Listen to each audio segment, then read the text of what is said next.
The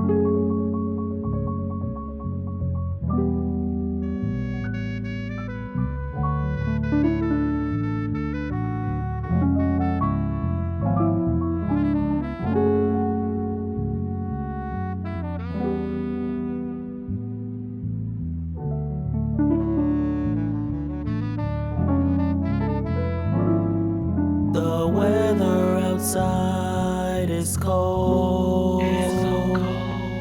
The liquor, she warms my soul. I always wanted you to do a podcast. And I'm glad. Ready? That's right. Well, here we are, 1v1. Yeah, Okay. You know what I'm saying? Welcome. Thank you, man. Yes, sir. Yes, sir, man. This is a bit overdue, you know what I'm Hell saying? From the time we touched down, linked up, it was love. And that sense of work ethic has always been there. We done been on a fucking journey. We pushed each other, man. July Yes, 17, sir. I'll never forget that first encounter. And I knew within the first week of working with you that something would materialize. I just didn't know what it was. And, Yeah. you know, now we got Pina Colada Cruise. Go stream that at home.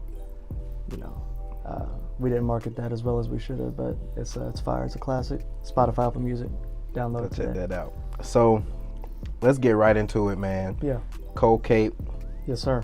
artist, writer, starwriterrecords finest. You were Thank you, born in Jackson, Missouri, correct? Jackson, man. Born and raised. But my mom, she lived in Cape, so I was back and forth, you know what I mean? Yeah. Tell me what that was like growing up, you know? Growing up, it was good for me culturally because I grew up on my street. There's a lot of Hispanic culture, a lot of African Americans. So for me, I think I was the only white kid on the block, so I really had to learn how to hoop, and then had a lot of fun with it. Played a lot of soccer, and then started rapping a little bit. When did you get into rap? Man, I'll be honest with you, I was a late bloomer. I liked a lot of alternative indie shit until, to be honest with you, it's probably, man, sophomore year of high school for real. Started listening to Kush and OJ, Wiz Khalifa. It was so different for that time, and really made me want to go in for it. And also J. Cole, The Warm Up. I thought that shit was really hot. That's a classic project. So probably those two tapes contributed to me, you know, learning my craft and studying the game for real. And I'm still studying real hard. It's interesting you say that. That was my next talking point. So let's go from here. Besides the J. Coles and the Wiz Khalifas, who would you really say were your immediate influences in terms of not only wanting to get into rap, but your artistry and how you go about approaching a record? Who really helped you out with that? Yeah, man. So about that time, I guess Dark Twisted Fantasy came out, and I think Kanye is a pioneer. Absolutely. I was really into Stillmatic. Nas got me into a lot of older shit that Tribe Called Quest, shit that I probably wouldn't have found, you know, just on my day-to-day. I feel like those guys really opened the door for me, and then taking a deep dive into some classic records. So I try and, you know, mold my game based off what the old heads did, but then also see what the young gunners are doing, you know, and follow the trends, you know, and kind of put my own original spin on it. Yeah. So you're 14, 15, sophomore in high school. Hey, I want to rap. Yeah. I want to write music. I want to entertain. Yeah. Were your parents supportive of that? Hell yeah. I remember I was walking in the hall. Word got out a little bit, you know, freestyling at the locker and shit like that in the hallway, you know, us kids did. And it started gaining a little bit of traction just within the school. And then I remember my homie Brandon, he came up and he was like, yo, do you rap? I've been hearing your name tossed around here and there. I got a little studio. Well, at that time it was a bathroom. And, you know, we all been there. Some of the funnest times. And I really enjoyed it, took off with it. So you in the bathroom, Yeah. headphones, Man, I'd hate to hear that tape. jacked up mic. Yeah, jacked up mic, sock over the mic. Yeah. How old were you? Man, I was probably 15. Yeah. And catch rides with my homie in his Ford Explorer, dropped me off, and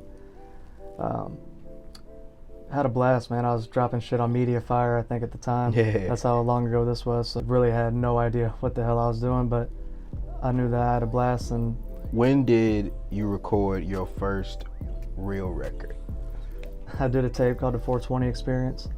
I think it's only available on SoundCloud. The 420 Experience is real dope because at that time I was getting into smoking weed and, you know, just running around hitting cruises with the homies and really growing up, you know, finding myself and finding myself as a man. The influences were there, and I think that'd probably be like the first actual body of work that I put out for the masses, not just for me and, you know, my car, pop it in. I think it's still out there. Don't go stream that 420 Experience. But then obviously recording with you, Launching Pad. That's my pride and joy just because it's the first full length 16 track, no features. And I set out my goal for myself was no features. I wanted to do it by myself. And you know, I take a lot of pride in that because I feel like each track varies track to track. You know, nothing sounds similar. That's something I pride myself in. So Launching Pad, that is available Apple Music, Spotify. Make sure you go stream that. Absolutely. Now I wanna stay on the 420 Experience for a moment. So you dropped the project, you know, you're coming of age, you're coming into your own, not only as a man but as a person. Yeah. When did you realize, oh shit, I'm fucking good at this shit. It's time to take it seriously. I can do this. Yeah, I guess just hearing what was out at the time and thinking, yeah, they're better right now, but give me a year or two. And I noticed that I started flowing in pocket. And what I mean by that is, you know, timing out the snare, riding bass lines. I started getting a little bit more cozy doing that. And then I knew I had a lot of work I still got a lot of work to do, not where I want to be. But at that time, it was just vibes, man. You know, like the music was real laid back, something you could just throw on. Didn't try to out-rap anybody, just kind of flowed, you know what I mean? So, I mean, it was dope at the time, for sure. What's challenging about it? Rap? Absolutely. I guess the internal battle with myself. I mean, I peep what's going on, and I see the trends, and I'm not that interested. I'd rather just make my own sound. I feel like people are gonna follow regardless. Don't matter to me. So I think that's the biggest challenge, man. Just trying to best the last album, best the last track, best the last verse. So speaking of albums, you're often you jump into it mid-teens. By your later teens, now you've already established a brand and a style for yourself as a solo artist. And then you do a tape with Nori Miles. Yeah. Talk to me about that. Man, a lot of respect for that guy. If you're listening right now, bro, I love you. So yeah, I did the work in the past. I did the 420 Experience, and then I went right into an EP called Brainwaves, and that was actually a pretty dope piece. I like to go revisit that, but those were about like 6 to 8 tracks a piece. Nothing really full length. I didn't have a body of work that I could put out, you know, a full length project at the time. And that was something I really wanted to focus on. And Nori, I think, still has the potential to be a generational talent. And I'm not just saying that because I know the cat, but I think he's super talented. So it was a no-brainer for me to link with him and make Real Time Motion. And that was, you know, each album for me is a placeholder in time. So every time I listen to it, I go back and relive it in a sense. We were just locked in the studio all the time. And I know for me personally, my pen game has gotten so much more expansive since then. So what was the process like? You locked in, you're so used to, you know, coming on the track, being yourself. What was it really like to, for the first time, so early into your career, all right, I'm about to do a collaboration project, not a song, but a project with someone else. How did that feel for you? Well, my girl will tell you I'm real competitive by nature. If I'm gonna do anything, I don't want to half-ass it, and I want to best my opponent in the friendliest sense. You know, friendly competition. It was mutual respect, but I really wanted to take on that challenge because, to be real with you, I thought he was better at the time. So I want to surround myself with someone who's gonna make me better, and just mold the craft. You know. What I mean by locked in is it'd be like 12-hour days up in this attic, hot as hell.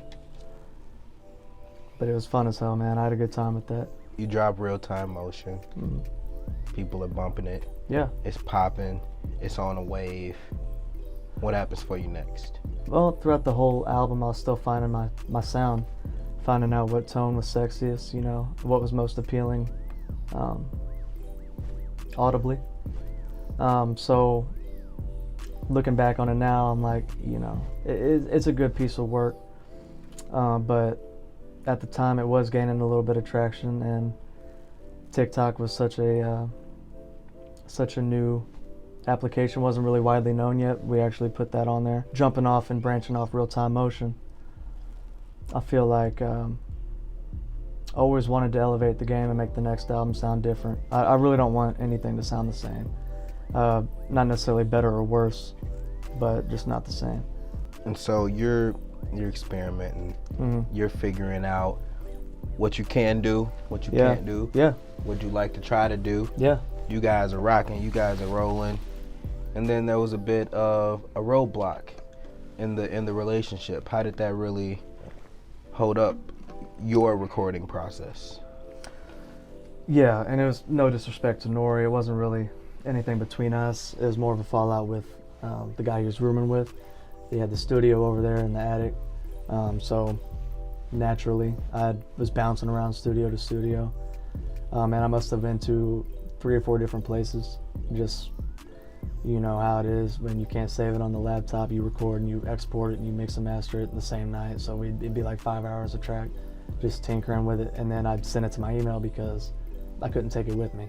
So eventually I just started amassing like all these single tracks and then putting them out on SoundCloud the same night. No thought to it, just pure go. Go mode right there. Is that something you still carry with you today, that sense of urgency when it comes to actually creating and getting out a project or an album? How do you approach it nowadays now that you have more access to it? I don't want to ever be comfy. I don't want to feel like I've done enough, because you can always push it, always push the envelope. So yeah, I don't ever want to get comfortable or stationary. So if I feel like I'm stagnant, I'll remember those days, you know, and take that approach with me into the booth. So some time goes by. Mm-hmm. You looking for a home in terms of, okay, I need somewhere to consistently record my music. Up until you find it, what is Cold Cape doing? Yeah, so it wasn't really as discouraging as it sounds. Like I kept busy, you know, I didn't really have time to sulk. So I just kept looking for instrumentals, networking, staying in contact with different producers, and forged a lot of friendships over the years. But I knew that, man, all that shit in my notes, you know, unless my motherboard crashed, you know, I wasn't gonna panic. But I had, you know, probably, I kid you not, man, probably like 100 songs in my notes, different bars, metaphors as I go, think about it, write it down. That way I never forgot anything, and if I ever hit a writer's block, I had a jumping point, you know what I mean? So it wasn't as discouraging as it sounds, even though I'd never had a home as far as a recording. So I knew that when I did find that, I was ready. Did you ever feel like at any point, I'm not supposed to be doing this? What the hell am I doing? I can't even get up and consistently go and record if I want to. What am I doing? Short answer, no. Not really, bro. Talk about the importance of networking in your profession. Extremely important in today's, you know, in today's age, I mean, you can't just like put audio out there. You gotta have the visual. People, this generation, our generation, and then Gen Z, constant stimulation. So I think the biggest thing is staying consistent, and with networking, it kind of goes hand in hand. Use what's available to you. Use the people that God put in your path to elevate you. So networking is extremely important. It's something I'm still getting better at. Yeah. I suck at social media, man, but I'm gonna get better at it, and you know, keep promoting and stay consistent. You on your run, you're on your roll, you're actually doing some actual networking. Yeah. we end up linking up, Yeah. clicking. From there, Launching Pad is born. Talk to me about that. Yeah, I heard about you, man. I had to get to know you, and heard nothing but good things. I knew that you had a lot of connects on campus, so I was really into women, so I knew I had to utilize that, and then start getting my shit played at parties and spinning downtown. And fortunately, through meeting you and then spider webbing and meeting some other people, I was able to meet some DJs, start spinning that shit, start booking shows on a semi-regular basis. It was never about the income. I didn't really make that much. Did make a little bit, but the respect, man, that I garnered through the hard work, you can't put a bag on it. I knew I had to get in touch with you, even if it was just a recording, session just out of the blue, even one. I knew I'd get my foot in the door, and then, the rest is history. I think from that point, after that, we kind of, played some records for each other and chopped it up and, put one in the air like a Hail Mary, and I think shit from that point, bro, I knew it was meant to be, and I was very thankful because at that point, bouncing around house to house, studio to studio, and then I felt like we had just met, but I felt like I had a home. And I told you I had all these tracks, man. I just need to get these recorded, and you were so grateful. And you and Kiana were awesome, man. Like, let me into the crib, showed me a lot of hospitality, and treated me like a brother. So it was pretty easy from that point on, man, to just fall into that mode, get locked in. And so you get locked in, you're fired up. And I remember those sessions. We had some heavy sessions throughout Launching Pad. Yeah. Late nights, early ones. How long do you think it took me? A year and a half? I want to hear about it from your point of view. What was it like? Now you for real. Now it's make it or bust. Yeah. Solo project, debut album. How you feeling going into it? I mean, I guess I'm always tripping about Father Time, man. Always feeling like I don't want to be that old head, still trying to push out tapes. I probably need to chill with that because time moves so damn fast. I feel like I just got to seize every opportunity. Yeah, you're right. I mean, it went from like he said, she said to, doing a little bit of shows here and there to like, okay, he can actually spit. He's not for a white boy, but he's a legitimate bar spitter, and he's a heavy hitter. And I honestly, like, that was probably the first tape where I felt comfortable playing it around strangers, people, even though I'd had some spins at some parties and shit. And, people on my line, it was more like, okay, he's legitimate. I did all the artwork for it. Really took my time and tinkered, and when maybe you thought it was ready, I was like, no, this ain't how it sounded in the head. So until I can audibly hear the way I pictured it, I don't feel comfortable pushing it out. So 16 tracks, that's a lot. You want every track to have replay value. So that was probably the first time it's like, okay, he's serious. People are starting to take me a little bit more seriously. Did you know when you released Launching Pad that it was going to serve as the Launching Pad that it did? That was the intent. To be honest with you, probably not. That was kind of the metaphor, though, in the album. I want this to really propel me to the next step, and then,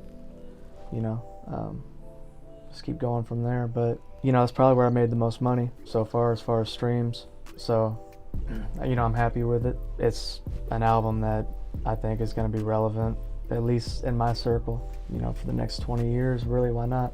So I actually want to get into your circle now. So growing up, Jackson, get going, 15, 16, early days, Launching Pad, you team up with Starwriterrecords. Yeah.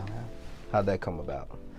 Yeah, so, like you mentioned, growing up in Jackson my whole life, so there reaches a point where a lot of people that were fucking with you in the past really ain't anymore. Now that they don't see you in that light as a rapper or an artist, they see you as the guy who played baseball and had scholarship offers and, the class clown. They don't really see you as, okay, he's emerging into something else. He's transitioning. So at that point, I quit going to parties and quit bullshitting and going downtown and you know, I lost a lot of friends due to that. I knew that was going to happen. So then I started posting links on Facebook and getting, you know, a handful of likes here and there. And I'm like, man, I know this is dope. So when I started playing it for strangers, the reception was unreal. Like, I can't believe this is you.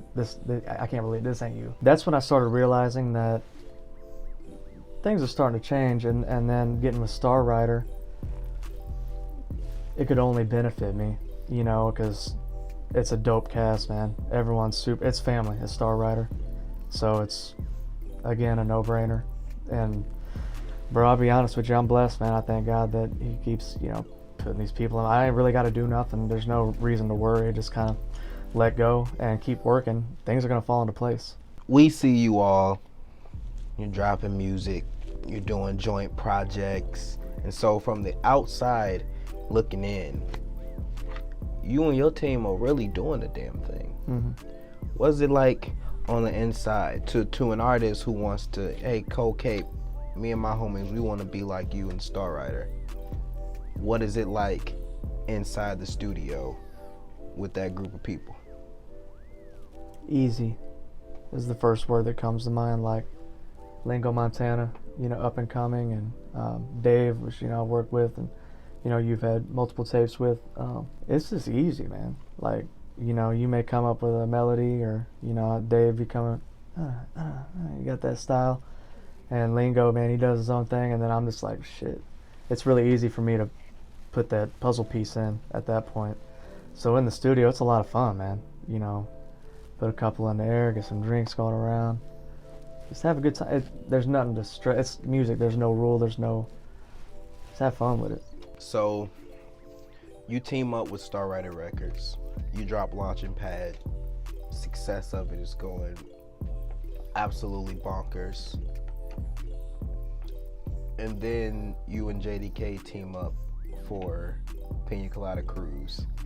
And that turned out to be one of the hottest tapes Smash. that year. Grand Salami. What was that like? A lot of fun, man. So with Launching Pad, shout out Core Water, man. That shit's refreshing. So with Launching Pad, you know, I wanted to do no features, just because I wanted. There's no rhyme or reason. I just set out to do that. And then so, like I said previously, you know, I don't want anything to sound the same. So I actually wanted to do, you know, a complete 180 with Pina Colada Cruise, and have a, you know, Drake and Future moment with you. And shit, I love that album, bro. I think it's my girl's favorite. You know, we spin it all the time. A lot of my homies put that in rotation. But Pina Colada Cruise, man, it was, you know, you really pushed me on every track. So, I mean, I think the outcome of every song has a lot of replay value. The success of it. Mm-hmm. Yeah. Did you see it coming? Yeah. I knew that you had a bigger reach, so like I was able to piggyback off that a little bit. I expected that, just because just listening to the tracks, me and you listened to them 1,000 times a piece during, you know, the editing process. So towards the end, when we started putting like the sprinkles on all the songs, you know, I was just like, yeah, this shit a classic. Yeah, definitely enjoyable. And that brings me to my next question. When can we expect a sequel? It's a good question, man. End of the year, man, if you about it. End of the year. I know you got a lot going on. Yeah. You know, you got the album we gonna get into. You got the show we gonna get into. Maybe kick off next year with a bang. You know, but right now I want to get into a little more of yourself. And a lot of our fans, our viewers, they want to know what drives Cold Cape. Father Time, man. Not getting lost in it. Lost in the sauce. It's easy to get comfortable, you know. Time don't slow down. It actually keeps getting faster. Kids taking over the game, man. Mm-hmm. Oh yeah, man. There's a lot of cold ones, man. I draw influence from a lot of these young ones, man. I love the trend. I love where it's going. So let me ask you this. Aside from your team, yourself, who's Cold Cape bumping in the whip right now? I like Gunna. I think he's pretty cold. I like Thug. Man. Gucci. That Cole. and shit, man. One of Top Dog's finest, Isaiah Rashad, man. I think those 5. Is that 5? That's 5. All right, yeah, I bet. Probably those 5 right now. I like Isaiah Rashad. Yeah, man. Yeah, Isaiah Rashad is tough. Let's get back to Pina Colada Cruz for a moment. Oh, yeah.